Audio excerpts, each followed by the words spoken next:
Thursday exclusive tech news के नए episode में आप सभी का स्वागत है। Finally Qualcomm Snapdragon 8S Elite launch हो चुका है, लेकिन इसका ऑफिशियल नेम है Qualcomm Snapdragon 8S Gen 4।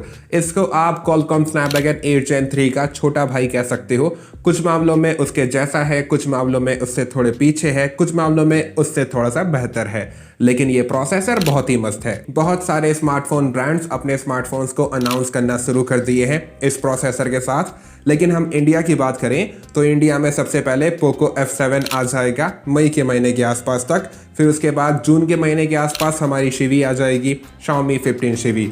ये दो फ़ोन कंफर्म है इस प्रोसेसर के साथ इंडिया में आएंगे।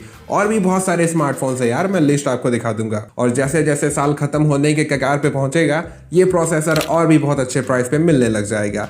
लेकिन जैसा कि मैं कहता हूँ हर बार, ये प्रोसेसर तो अच्छा है, लेकिन जैसे जैसे साल खत्म होगा Dimensity 9300 प्लस 8 Gen 3 वाले फ़ोन्स ये भी बहुत अच्छे अच्छे प्राइस पे मिलने लग जाएंगे। और हाँ, मोटोरोला Edge 60 Ultra भी आएगा इंडिया में इस प्रोसेसर के साथ। अभी उसका टाइमलाइन क्लियर नहीं है। Samsung Galaxy Tab S10 FE, S10 FE Plus ये दोनों टैबलेट्स आज बाहर के कंट्रीज में लॉन्च हो चुके हैं। सच कहूँ तो मज़ा नहीं आ रहा यार, और इनके इंडियन प्राइसेस भी आ चुके हैं, लगभग कंफर्म समझो। ये दोनों टैबलेट्स बहुत ही जल्द इंडिया में लॉन्च होने वाले हैं, क्योंकि BIS भी क्लियर कर चुके हैं। कमेंट करके बताओ कि आपको ये दोनों टैबलेट्स कैसे लग रहे हैं और क्या आप इनके इंतजार में हो। मोटोरोला Edge 60 Fusion लॉन्च हो चुका है, 23,000 रुपीज़ से शुरू होता है।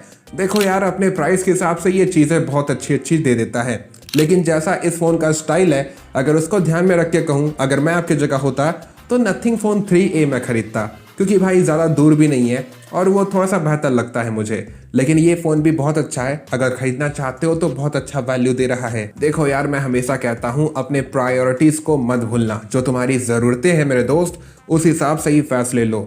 मोटोरोला Edge 60 Fusion यकीनन एक ऑलराउंडर फ़ोन बन सकता है, अगर आप उसको जितना हो सके उतने कम प्राइस पे हासिल कर पाओ तो। अगर बजट एक्सपैंड नहीं हो रहा है तो 23,000 रुपीज़ में ये एक बहुत अच्छा ऑप्शन है। टॉप 10 मोस्ट पावरफुल स्मार्टफोन्स का नया रिपोर्ट आ चुका है, एंतुतु रिलीज किया है। जो प्रीमियम फ्लैगशिप फोन्स हैं Vivo X200 Pro उनमें सबसे टॉप मारा है, और बाकी भी नंबर 2 नंबर 3 को देख लेना मेरे दोस्त। और जो मिड रेंज कैटेगरी में है उनमें Redmi Turbo 4 एकदम टॉप मारा है, बोले तो Poco X7 Pro, और बाकी और रैंकिंग्स देख लेना मेरे भाई। कमेंट करके मुझे ज़रूर से बताना, क्योंकि हम सब एंतुतु बेंचमार्क्स को बहुत ही चाव से देखते हैं। आपका स्मार्टफोन इस लिस्ट में है Realme Narzo 80X और Realme Narzo 80 Pro। ये दोनों स्मार्टफोन्स 9 अप्रैल को इंडिया में लॉन्च हो रहे हैं। Realme P3 Pro को देखे हो, उसमें कुछ चेंजेस कर देगा Realme, जैसे कि Dimensity 7400 कर्व डिस्प्ले लो बन गया Realme Narzo 80 Pro, और Realme P3X, Realme 14X वही है एक तरीके से Realme Narzo 80X। ये Realme का स्टाइल है मेरे भाई। सैमसंग को लेकर काफ़ी अजीब खबर सामने आ रहा है। बहुत सारे सैमसंग यूजर्स कंप्लेन कर रहे हैं उनके स्मार्टफोन में खुद ब खुद कोई डिस्प्ले इशू आ गया है। तो सैमसंग ने वादा किया था ना वो फ्री डिस्प्ले रिप्लेसमेंट देगा, लेकिन सैमसंग मना कर दे रहा है मेरे भाई।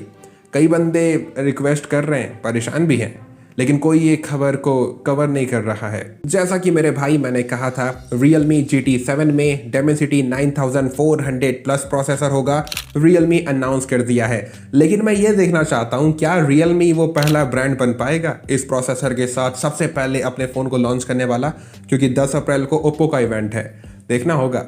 वैसे ओप्पो का बात हो रहा है तो 10 अप्रैल को ओप्पो का इवेंट है, जहां पर Oppo find X8s, X8s Plus, X8 Ultra और एक टैबलेट भी लॉन्च करेंगे, स्मार्ट वॉच भी लॉन्च करेंगे, ईयरबड्स भी लॉन्च करेंगे, मैग्नेटिक चार्जिंग केसेस भी लॉन्च करेंगे, एक्सेसरीज भी लॉन्च करेंगे, बहुत सारी चीज़ों को लॉन्च करने वाले हैं। सारी चीज़ों का डिटेल, ट्रेलर, फोटोज़ सब दिखा रहा हूँ मेरे दोस्त, देखो आपको अच्छे से सब कुछ दिखाई देगा। यकीनन यार, ओप्पो वाले बहुत ही तगड़ा वाला डायनामिक क्रिएट कर लिए हैं अपने स्मार्टफोन्स में। एप्पल वाली फीलिंग आती है, लेकिन फ़ोन देखने में बहुत ही खूबसूरत लगते हैं। खासकर यार जो बेजल्स हैं तीनों स्मार्टफोन्स के, वो बहुत ज़्यादा कम है। अब तक के सबसे कम बेजल वाले स्मार्टफोन्स ये हैं। खासकर ओप्पो फाइंड X8 Ultra में तो सबसे कम बेजल देखने को मिल रहा है। मैं बहुत एक्साइटेड हूँ इन सारे प्रोडक्ट्स के लिए, बस उम्मीद करता हूँ इनमें से कोई एक प्रोडक्ट इंडिया में आ जाए। वैसे बड़े बड़े इवेंट्स का बात हो रहा है तो ओप्पो के अलावा वीवो का भी बहुत बड़ा इवेंट है 21 अप्रैल को, जहाँ पर Vivo X200S, Vivo X200 Ultra, Vivo Pad 5 Pro, Vivo Pad SE, Vivo का नया स्मार्ट वॉच और भी बहुत सारे प्रोडक्ट्स लॉन्च होंगे। मानना पड़ेगा इसको कहते हैं कंपटीशन। वीवो बहुत ही तगड़ा कंपटीशन दे रहा है ओप्पो को चाइना में। मेरे दोस्त, अब से आप व्हाट्सएप पे अगर स्टेटस लगाओगे तो वहां पर गाने भी लगा सकते हो, जैसे इंस्टाग्राम के स्टोरीज पे करते थे वैसे ही व्हाट्सएप पे भी कर पाओगे। बस जाकर व्हाट्सएप को अपडेट कर लो, ये फीचर मिल जाएगा आपको। काफी सारे भाई लोग मुझसे पूछ रहे थे, सुफियान भाई Infinix Note 50X को खरीदा जाए कि नहीं खरीदा जाए। देखो यार, वो फ़ोन अच्छा है, काफ़ी अच्छी चीज़ें दे देता है, लेकिन अगर मैं प्रो टिप दूँ तो Vivo T4X या फिर iQOO Z10X के चक्कर में पड़ो। एक अच्छा ब्रांड भी मिल जाएगा, आफ्टर सेल सर्विस भी अच्छा रहेगा, थोड़ा सा पैसा इंक्रीज कर लो। पोको C71 ये एक अमेजिंग स्मार्टफोन होगा। Redmi A5 का रीब्रांडेड वर्जन है, 4 अप्रैल को इंडिया में लॉन्च हो रहा है। 7,000 रुपए के आसपास इसका प्राइस होगा। तब भी 2 मेजर एंड्रॉइड अपडेट्स देगा, 3 साल तक सिक्योरिटी पैच अपडेट्स देगा।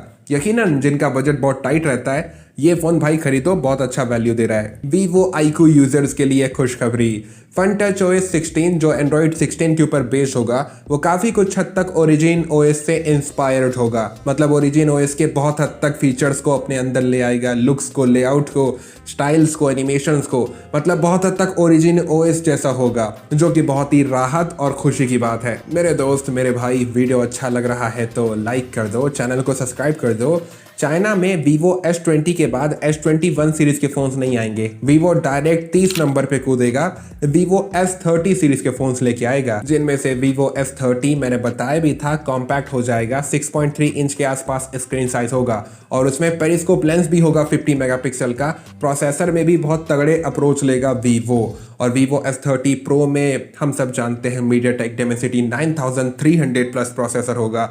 भूलो मत मेरे भाई, ये जो स्मार्टफोन्स का मैं बात कर रहा हूँ ये आगे चल के Vivo के V सीरीज के फोन्स बन के इंडिया में आएंगे अगस्त के महीने के आसपास तक, तो खुश होने की बात है ये। फाइनली चाइना से बाहर Realme GT70 हमें किसी सर्टिफिकेशन पे दिखाई दिया है, CB सर्टिफिकेशन पे। मतलब कि ये फ़ोन बहुत ही जल्द लॉन्च हो जाएगा, लेकिन फिर भी टाइम लगेगा। इंडिया में तो मई का महीना आ जाएगा, अभी तक तो BIS पे लिस्ट नहीं हुआ है। अरे हाँ, मैं बताना भूल गया, अगर आप अपकमिंग स्मार्टफोन्स के एपिसोड को नहीं देखे हो तो नया वाला एपिसोड रिलीज हो गया है, यहाँ पर आपको मैं दे दूंगा वीडियो, नहीं तो डिस्क्रिप्शन में लिंक भी मिल जाएगा, जल्दी से जाकर देख लो और अपडेटेड हो जाओ मेरे दोस्त। काफ़ी सारे भाई लोग वापस से वही सवाल कर रहे हैं, सुफियान भाई जो अपकमिंग प्रीमियम फ्लैगशिप प्रोसेसर्स होंगे उनके बारे में कुछ बताओ। मैंने बहुत टाइम पहले अपडेट्स दिए थे, पिछले साल दिए थे, फिर इस साल के शुरुआत में भी दिए, वापस से देख लो मेरे भाई। कुछ नए अपडेट्स आएंगे तो मैं आपको बताऊंगा, लेकिन जो मेन अपडेट्स थे मैंने ऑलरेडी दे दिए हैं, अब तक तो देख चुके होंगे। गूगल पिक्सल 10 प्रो फोल्ड के रेंडर्स आ चुके हैं और गूगल अपनी गलतियों से नहीं सीख रहा है। लिटरली मेरे भाई, मुझे डिज़ाइन में कोई चेंजेस दिखाई नहीं दे रहे हैं, या फिर मैं अंधा हो चुका हूँ। आप मुझे कमेंट करके बताना कि भाई वाकई में डिज़ाइन में चेंजेस आपको दिख रहे हैं कि नहीं दिख रहे हैं। यार कुछ तो चेंजेस करो, नया सक्सेसर निकाल रहे हो ना, नया फोल्डेबल निकाल रहे हो, कुछ तो चेंज करो, डायनामिक में चेंज करो, हिंज में चेंज करो, बॉर्डर्स को कम करो। चाइनीज ब्रांड्स को देखो यार, ओप्पो के फोल्डेबल फोन को देखो भाई, वो बताया है कि फोल्डेबल स्मार्टफोन्स होते क्या है। उधर हुआवे को देखो कैसे कैसे फोल्डेबल फ्लिपेबल फोन्स को निकाल रहा है, और इधर भाई देखो गूगल और सैमसंग क्या कर रहे हैं। भाई उनको पड़ी नहीं है, वो अपग्रेड्स के ऊपर तवज्जो दे ही नहीं रहे हैं। इंडिया में नया स्मार्टफोन ब्रांड आने वाला है, Alcatel।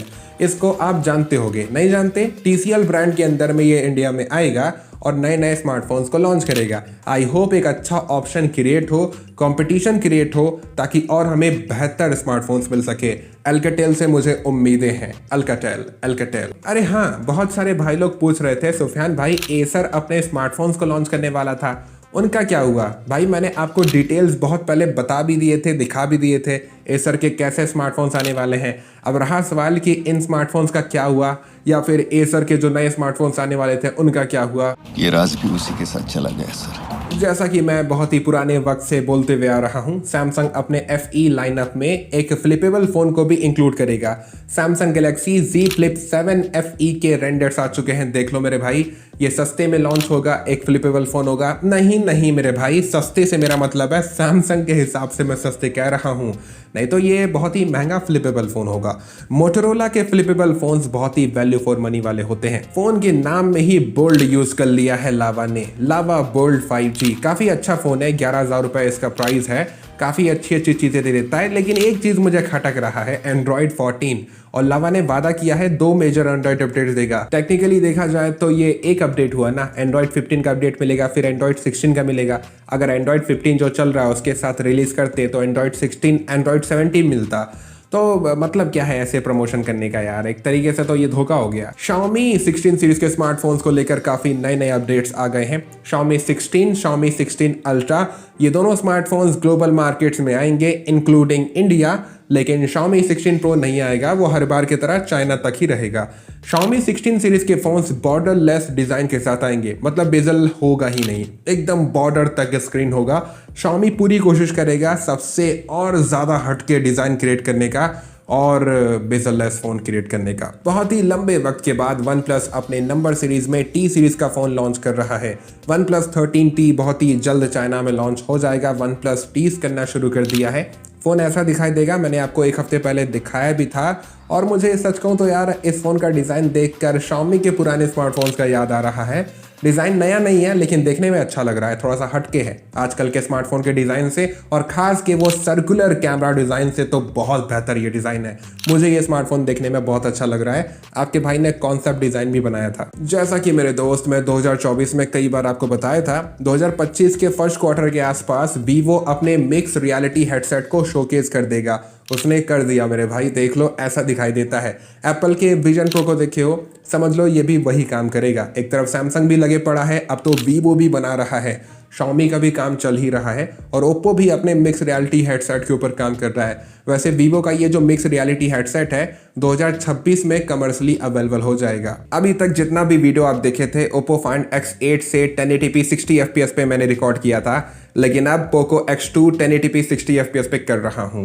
मुद्दा ये है मेरे दोस्त, Vivo V50e इंडिया में लॉन्च होने वाला है। डेट देख लेना, मैं दिखा दूंगा आपको, और सारे स्पेसिफिकेशंस भी मैंने आपको दिखा देने हैं, देख लेना मेरे भाई, बहुत टाइम पहले भी दिखा दिया था। कुछ भी कहो यार, फोन देखने में काफी खूबसूरत लग रहा है। जो कलर्स हैं, जो स्टाइल है, बहुत ही प्रीमियम लग रहा है इस बार ई मॉडल। लेकिन कैमरा हाउसिंग का स्टाइल बदल जाता तो और प्रीमियम लगता। वैसे भी ये स्मार्टफोन ओवर प्राइस्ड होगा, अपने प्राइस के हिसाब से वैसे चीजें नहीं दे पाएगा। ये स्मार्टफोन कुछ खास नहीं होगा मेरे भाई, दूर रहना इससे, पैसे वेस्ट मत करना। आप सभी को याद होगा बहुत टाइम पहले ये फोटो सामने आया था, सभी बंदे कह रहे थे CMF फोन 2 का ये फोटो है, लेकिन ये है नकली फोटो। मैंने उस वक्त भी बोला था। मैं बस ये कहना चाहता हूँ CMF फोन 2 कुछ कुछ ऐसा ही दिखाई देगा। CMF टीज करना शुरू कर दिया है, डिजाइन मतलब कि कुछ कुछ ऐसा ही रहेगा। मेरे दोस्त, अगर आप Vivo X200 Pro Mini का इंतजार कर रहे थे तो रूमर्स ऐसे हैं ये स्मार्टफोन मई के महीने में इंडिया में लॉन्च हो सकता है। और एक अच्छा खबर कह लो या फिर बुरा खबर, रूमर्स ऐसे हैं जो चाइना में Vivo X200 Pro Mini launch हुआ था ना, वैसा वो इंडिया में लॉन्च होगा, लेकिन कुछ कुछ चेंजेस कर देगा वीवो। अब ये क्या चेंजेस होंगे फिलहाल तो नहीं पता, लेकिन जो इन्फॉर्मेशन फिलहाल मेरे हाथ लगे मैंने आपको बता दी है। कुछ नए इन्फॉर्मेशन आएंगे तो बताऊंगा। वीडियो अच्छा लगा मेरे भाई तो शेयर जरूर से करना, चैनल को सब्सक्राइब करना, और हमेशा अपना ख्याल रखो, खुश रहो। जय हिंद, वंदे मातरम।